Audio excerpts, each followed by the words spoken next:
Have you noticed that asthma is becoming more common in children at a very young age?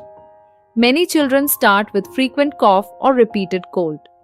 Every episode is treated with medicines and sometimes antibiotics. According to Ayurveda, repeated cough may be due to kapha imbalance and weak digestion. If this imbalance continues for long, it may lead to breathing problems like asthma. Give warm and freshly cooked food instead of cold or processed food. Regular oil massage helps strengthen the body and respiratory system. Focus on improving immunity and digestion in children.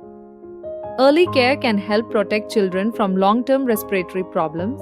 At Sarthak Ayurveda, we offer Ayurvedic remedies that help support better breathing and respiratory health. If you would like to know more about these natural treatments, you can DM or contact us.